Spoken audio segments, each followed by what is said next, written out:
After months of speculation of Vince McMahon selling millions upon millions upon millions of dollars of his personal WWE holdings and stocks, he has announced, and it is official, the XFL is coming back. Here's what we know.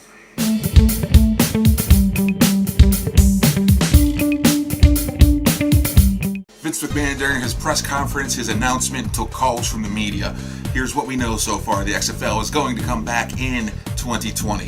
It's going to give them 2 full years to actually get this done right. A lot can happen in 2 years. 2 years, thank God. But there will be no crossover and connection with the WWE, with the exception of Vince McMahon himself being the owner of both companies. There will be zero crossover. Wrestlers aren't going to the XFL, and football players aren't going to go to wrestle.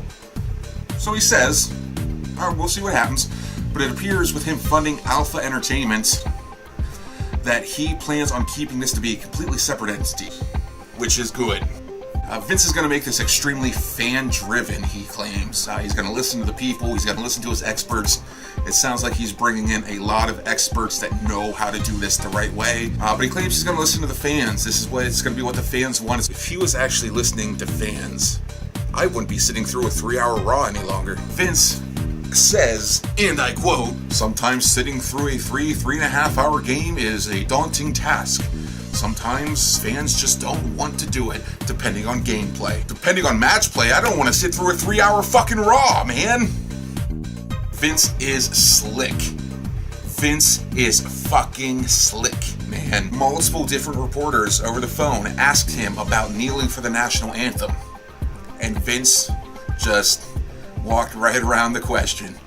His typical response included, "The national anthem is a time-honored tradition at sporting events and for the country. These players will have the rule book.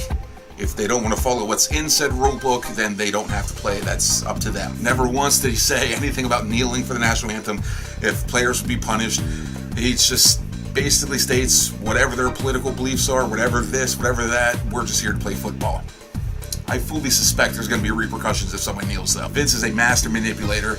He talks with such slick skills. I'm envious of it. As of right now, January 26th, as of yesterday, January 25th, 2018, when he had the conference, they have no idea where they're going to be. They don't know what cities, what stadiums. They're doing all kinds of research. They're trying to find the markets. We don't know team names. There's not going to be any franchises. It's all going to be XFL. It's all going to be Alpha. There will be no franchises, no franchise owners. Vince McMahon is not going to be the face of the company. Vince McMahon will stay behind the scenes. He's the owner. He's going to let the experts that he's bringing in and hiring do everything in front of the camera.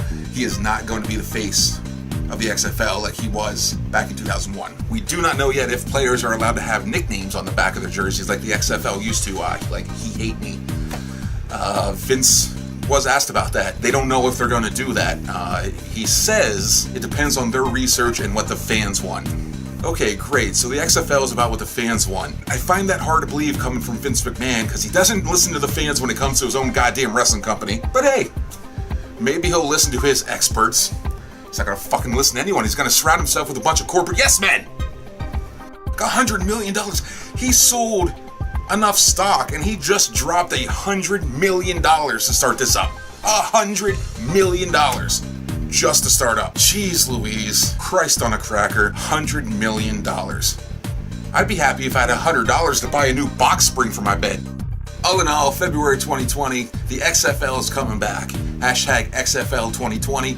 I'm excited. It's going to be awesome. I watch football from time to time with the NFL. It's going to be really cool to have the off-season XFL going from February until roughly August. So he's going to do it in the off-seasons. That way there's football every week of the year. How can you complain about that? How can you? And that's how he doesn't have to worry about competition. He doesn't have to worry about the NFL. He doesn't have to worry about the CFL. He doesn't have to worry about arena football leagues. He's going to run in the offseason when no one else is doing jack squat. There are no TV deals in place yet. As of right now, he stated that the games will definitely be able to be streamed online. computers, tablets, cell phones, mobile, whatever. There's no TV deals, no contracts yet. There are a few stations, it sounded like, that might be interested in having an exclusive XFL deal. But hey, a lot can happen in 2 years. I, for one, am super excited. XFL, baby!